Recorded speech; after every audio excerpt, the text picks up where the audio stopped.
Crazy Stupid Podcast. As always, if this is your first time watching our channel, we'd love it for you to hit that subscribe button right there and to hit that bell so that you are notified whenever we post things, because there's a thing I put on the screen where I'm pointing at. It's going to be right there. Secret Invasion. Samuel Jackson, Emilia Clarke, Grandpa Sam. Apparently, the intro for Secret Invasion was AI generated. Oh, it's quite good, awkwardly. I don't know how I feel about it, but I do think... I like it a lot. I was thinking that while it was on. I do feel like I've sort of seen two sides of the conversation. Obviously, the one with the writer strike going on and AI being a crucial point of it that makes it feel a little uncomfortable if you are a Marvel fan and you also are wanting more support for writers. But on the other hand, someone did make a point that I thought was pretty interesting, where they said part of the conversation with generated AI content is that you can't tell if it is human made or AI made, which feels very much like the theme like the of what you're doing with the scroll. So you could say it's a reach. I can kind of see what they're saying there, but I'm a little conflicted. I'm not gonna lie. I mean, it's not the same as like having it write an episode or something, like it's not quite the same. Yeah, and I think the VFX artist did play a role. So it from what I read, it sounded like they worked in tandem with the AI, but still slippery slope. I wonder what they fed it. Because I really liked it. I was like, oh, this is cool. Everybody's like half. I wasn't. Little swirly stuff going on. I was like, ooh. I was indifferent. But I thought the art looked cool. One of the things that I really appreciated about this first episode of Secret Invasion is it sort of showed us a new version of Nick Fury. This felt like the most we have dived into when it comes to consequences or repercussions of the blip. Because most of the other shows, you get a moment, you get a line, you get maybe a scene where someone comes back. But this one, it really felt like this took a toll on me, like as an individual. I know in Falcon and Winter Soldier, they kind of showed like the displacement of housing for people, but it didn't feel as personal as it did with Fury. Some of it is, some of the scenes got cut and whatnot. And maybe it could just be the writing. But this one, I was like, yeah, he's clearly changed. Like, he's a different person. And he's like scared. Yeah. Which is like, he didn't used to be. Because prior to that, he kind of had his hand on the wheel. He can kind of, control where everything went. He was always 3 steps ahead. Now it's like, I don't really know what's going on. I feel like more of the world should be in that state. One of the things that I do take issue with a little bit with Marvel post-blip is that I think things are too stable. Things would feel a little bit more chaotic. Even after COVID, which is like a way lower level experience than a blip. But even after COVID, it was kind of just like, everything is just, like life feels a little different now than pre, right? Like everything is just like always happening all the time, and there's just like a general sense of like all of us have been mentally impacted by this, like everybody. And I feel like in Marvel, like I feel like if that many people just disappeared off the face of the earth in an instant and then came back, because it's one thing, that's the thing. It's one thing if they were gone for 5 years and never came back, and then it's like, as time moves on, you just all readjust, okay? But for them to be gone for 5 years and then return, I just think everything should just feel a little bit more off kilter. Just a little. Like, not enough that it's like just complete chaos everywhere, but just enough so that it's like you can sense that this world is like not quite the same as like the pre-blip world. Yeah, I know, like they sort of hinted in it in like Quantumania. They sort of hinted in it obviously at Falcon Winter Soldier, but it didn't land in a way where I felt it. Yeah, it doesn't land and it doesn't feel universal. Yes. It doesn't feel like something that's happening everywhere to everyone. Like everybody is feeling just a little, and I just feel like I mean, that's a hard thing to convey. I don't really know how to do it. That's why I'm not a writer. But I just think somebody should be kind of working that out. One thing that I did think that was very interesting, the ending of this first episode of Secret Invasion kind of reminded me of Logan. So, spoilers. Don't watch this if you haven't seen the first episode. Oh, I thought you were going to say if you haven't watched Logan. I'm like, why are you on our channel if you haven't watched Logan? You know, we just reviewed it. But so remember in that scene with Wolverine and Professor X when the fake one shows up and Wolverine, or excuse me. Oh, he's like, it wasn't me. Yeah, Logan tries to run in and tries to tell him it's not me. But you can't really tell if Charles understood that. Same thing with Maria Hill here. I want to believe she's still alive, but I also felt very sad that you could see Nick Fury is trying to tell like that wasn't me, and like it felt so fast paced because Talos comes in and sort of pulls him away, and it's like he doesn't really get a chance to confirm it with her, and I think that's what made it such a crippling. Still be alive? Well, I don't know. I had some theories. We could probably get to later on, but who knows? I think she's gone. I think that was their way of being like, these are the stakes. I think they were like, we're trying to set this apart from some of the other things that we've done. Yeah. Like, this is real. This is real life. And it was Ben Kingsley's character that did it, which made it, that sort of solidified him as like a serious foe. A couple of other things I thought was very interesting. I don't know if this is a bit of a far-fetched, but like I feel like there are two ways to interpret these scenes with Nick Fury in this first episode. Is everyone staring at him, and I feel like on the one hand you could be like they're all Skrulls, or like they're staring at him because he's a black man. They're racist. That's probably what it is. But I was like, yeah, there are multiple ways you could interpret that, but the most likely one is they are looking at him because like, what's this black man doing in our country? He also has like the scar situation going on. He ain't got nothing going for him right there. And he got like just a mean mug. Like, you know how like he's got the resting face. Yeah, which is like, okay. I feel like most black people, specifically black men, I feel like most of them kind of learn how to like change your demeanor in predominantly white spaces so you come across like less threatening. And I feel like Nick Fury was just like, I don't care about any of that. At all. All. That's what I always appreciate. Like the old, like black old heads, they got like a carefree energy that I'm like, one day. Well, because the thing is, you have to think about like what they've seen. A lot.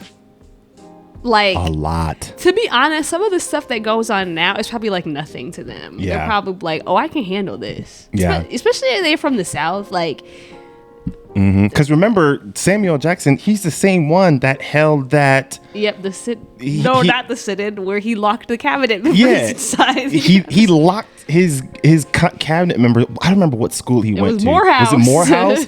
Apparently, there's a rumor that MLK's father was one of the members in that board of trustees. It's like, damn, yo, Samuel is an OG, bro. I'm sorry, nothing but love for him. I definitely think they did that on purpose. Yeah, because there was even when he was gonna go for the walk, and Talos was like, "You're gonna stand out." Like it's like, okay, well, he's gonna stand up because he's black. Yeah. I also think that they might have done that on purpose because I do think that there are parallels between the Skrulls and black people. Because it's like, this is a group of people who are displaced. They don't have a home. They don't have a place that is their own. And so some of them are like, we need to try to like assimilate into this space to survive until we can establish something for ourselves. And others are like, we need to force our way in and make this ours.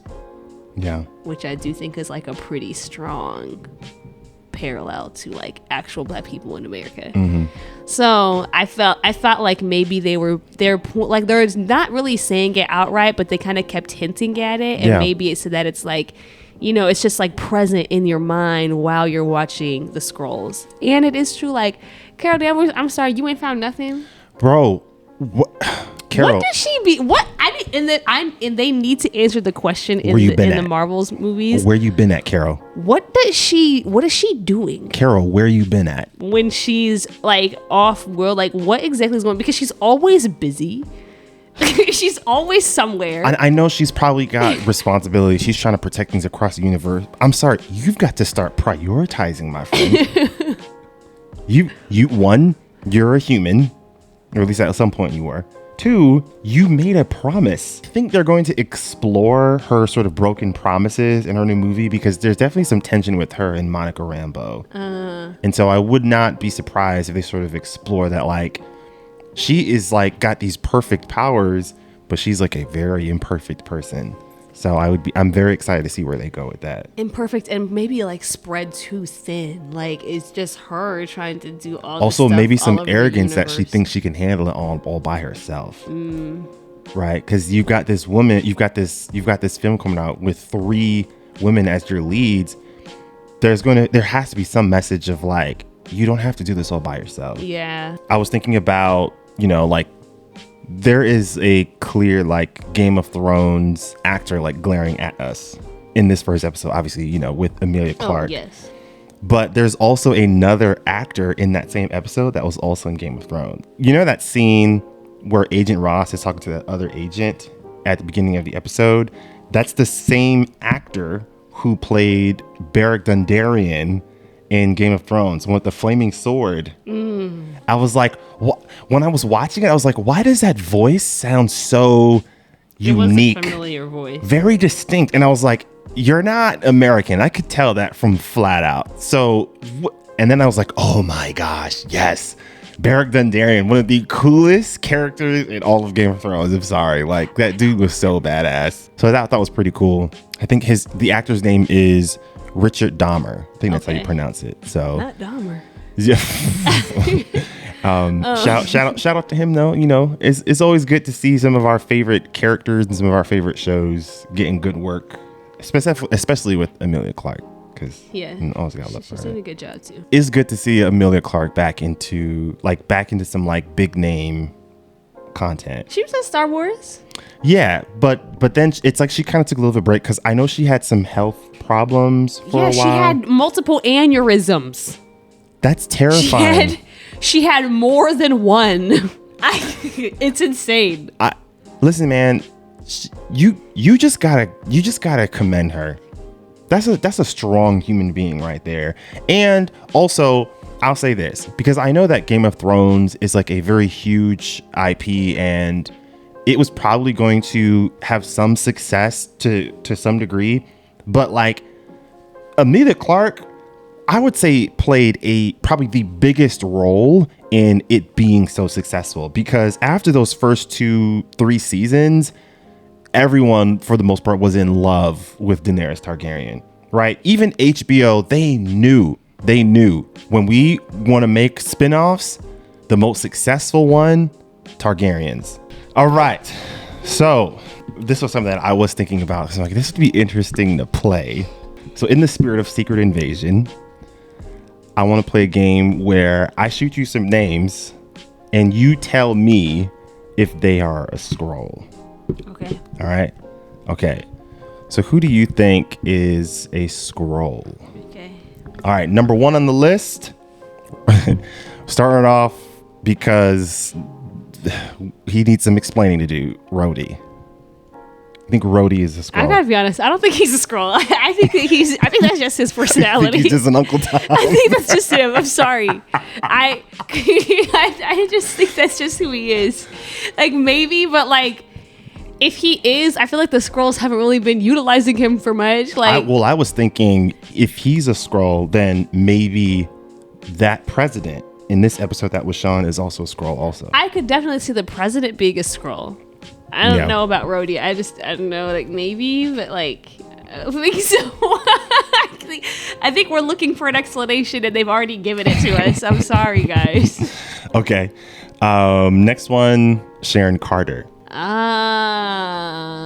Going back how far? See, that's the thing. We don't know when Skrulls take the person and replicate themselves. That's the thing. It could be during the blip.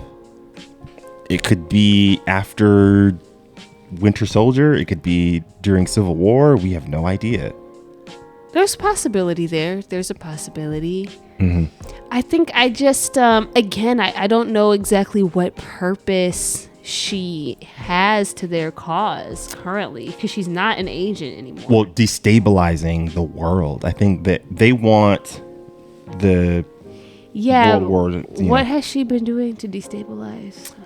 I know she's that person. Yeah. In Falcon yeah. Winter. And then she found her way back into government. Remember at the end of Falcon Winter Soldier? You know what I mean? Okay, I think their role is to try to get high up into governmental places. Yeah. Yeah. So there's one there. This is one, Maria Hill.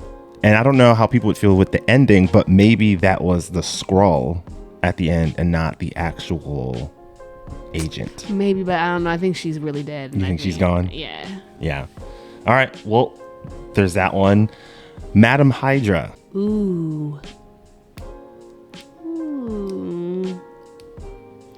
That's a definite possibility. I'm trying to think about what she has in Wakanda Forever.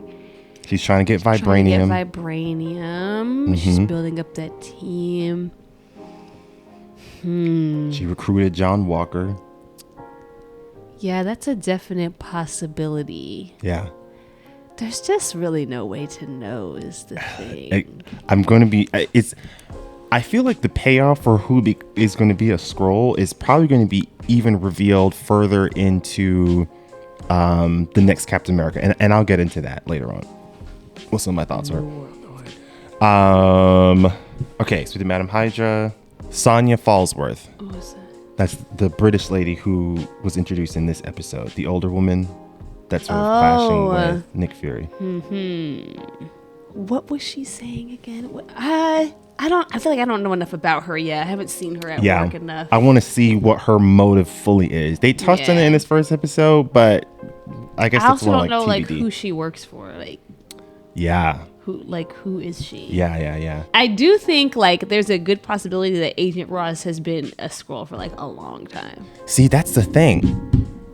They showed us that they have to take the person, right? So that they could take their mind. They don't have to though.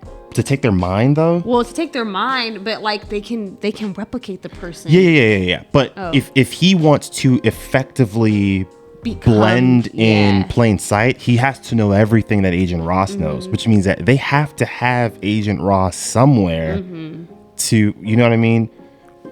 Where is Agent Ross? In that? No, but like how long has Ross been gone? See, I feel like I feel like it could have been a good while because he is bad at his job. Okay. Inexplicably bad, truly, in a way that doesn't make sense. And it's funny to believe that that's just him, and not being good. Yeah. But like, sir, like what was going down in Wakanda Forever with him? I'm like, you're an agent, and like this is this is your secrets. This is how you keep secrets. It was just like and it's always felt like that with him. Like every time I see him, I'm like, I just feel like you suck at being discreet, and that's like your whole job. Yeah, and Madam Hydra, man, she played him like a fiddle. But also the other thing is like he keeps having a job. Like, how does he keep getting work? Like, right. How are you still a secret agent after you committed treason against the United States? Because that's what he did in Wakanda Forever. Like, I don't think he's an agent anymore. That's probably why the Skrulls are able to get him. Oh no, that wouldn't make sense. What was he doing right, because even whether it's Agent Ross or Skrull Agent Ross, the government still hired him. Right, like, so that either means one of two things. Well, no, I feel like it could only mean one thing. He's a Skrull, and somebody really high up is also a Skrull and is keeping him in work. Because I think it's the president. Yeah, because like that guy has done.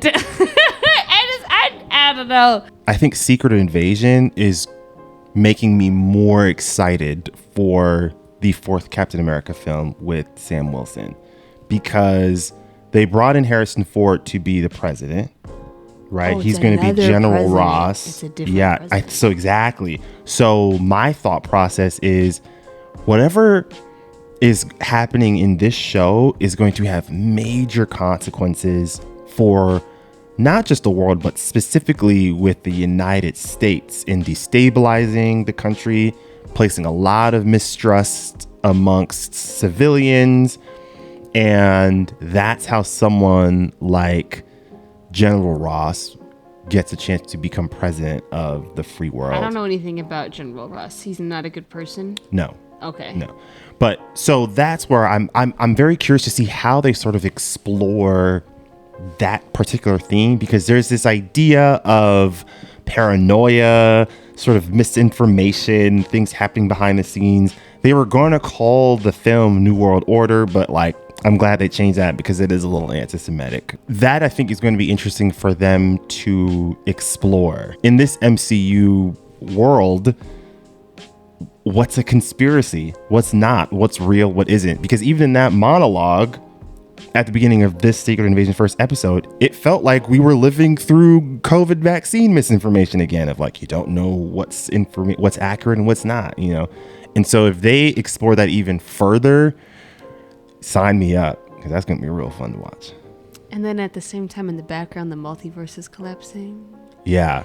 I want to know, are these things Go going to happen like A, B, or is it like this is happening over here, this is happening over here, and then it's all going to come together? See, that's the thing. I don't know. Collapse. But we also can't forget that Arishem, the Eternal, that is, he's going to judge the world.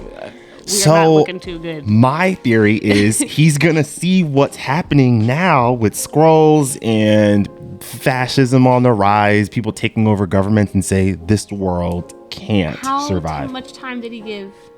I don't remember, but I do know it's not looking good for our planet.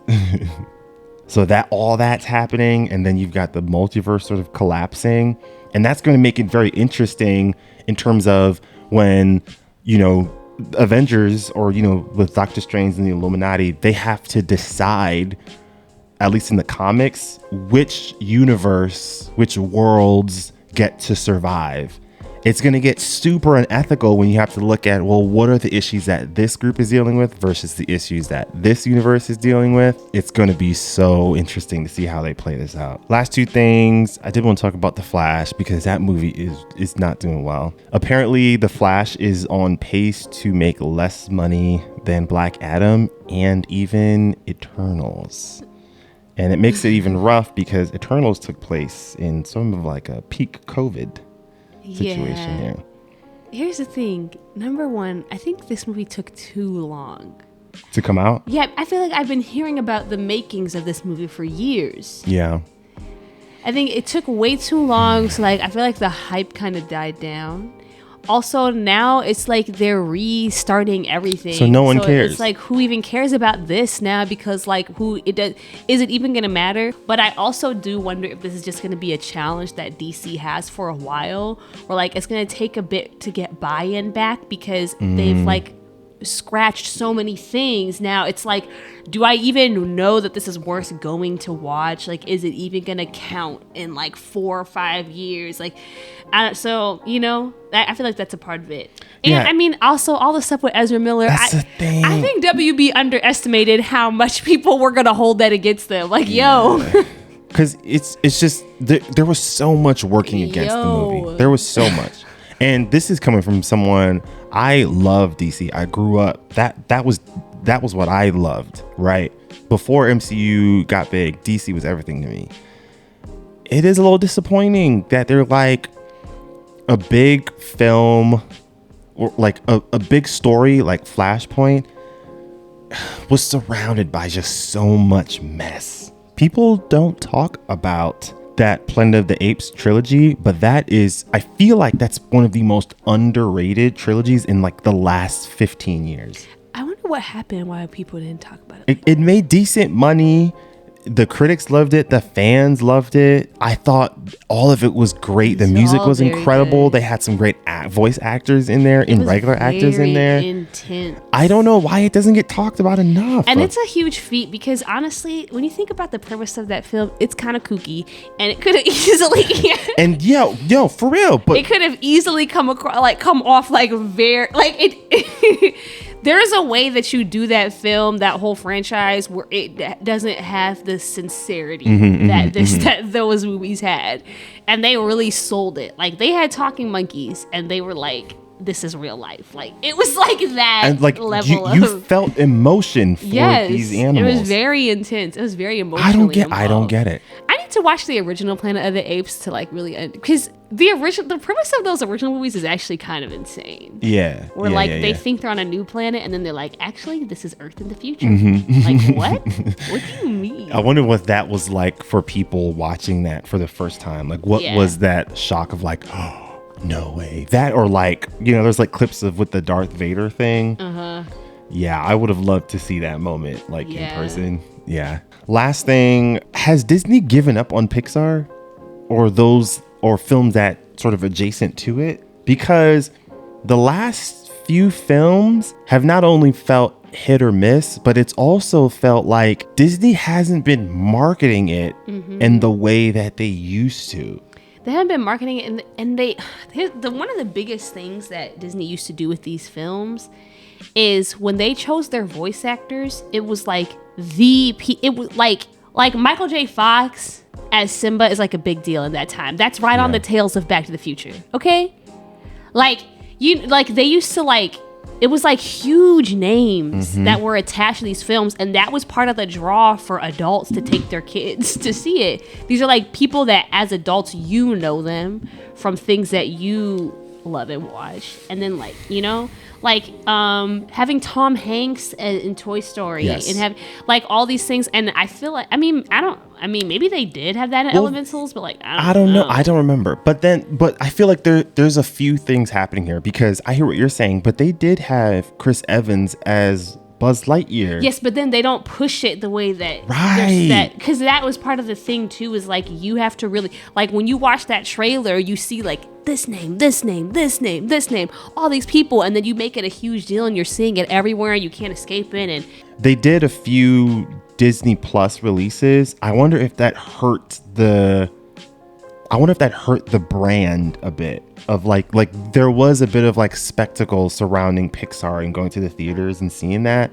And I wonder if that straight to streaming service hurt it. Like, what's the one? They did Turning Red. Turning Red. Though we're both straight too. Right. Now, I know people loved Turning Red, but I know everybody loved Encanto. I would have liked to see what it would have looked like in the theater. I just remember movies like Coco and Up and I'm forgetting one right now. Finding Nemo. Yeah, even some of the Toy Story 3, A Bug's Life, those were ones were like staples of my childhood. You know what I mean? And I feel like they're trying to do that live action route. Y'all gotta nip that in the bud, because that ain't it. Stop it, please. It's annoying. What's so annoying is that I know I'm gonna go see everyone. That's what's so irritating. I'm not. It's like it's a bad idea. It's a bad idea, and I don't like it. But I also can't resist like going to see what they do. Like it's especially when it's like a person of color. They know that, and I think that's why they're not backing down, because even though like they're getting a lot of criticism for it, they know like you guys are gonna go watch this. Like you guys can't help yourselves. Like these are your films from when you were a kid. Like you're gonna go back. You want to introduce your children to this experience. Like you're gonna keep going. Some of the things that made some of those like classic Pixar films so good is that they're like unforgettable. Like they're like I'm gonna be honest. I love you, Hallie. I have not thought about that film since I walked out of the movie. I have not thought about it once since I left the movie. But I remember after Inside Out, I thought about that thing for weeks. Right. For weeks. I remember in Finding Nemo, we went to see that movie in theaters. At the end of that movie, people stood up out of their chairs and clapped in the movie theater. They gave it a round of applause because it was that good. And I was rewatching that movie the other day with my students, and I was like, that movie is so good. Like, that is just like well done top to bottom. And there's still like classic lines like fish are friends, not food, just keep swimming. Like, there's so, as I'm watching it, I'm like, oh, there is so many little things from this film that were like iconic. Thank you all so much for tuning in. We'll see you all next time. Peace. Bye.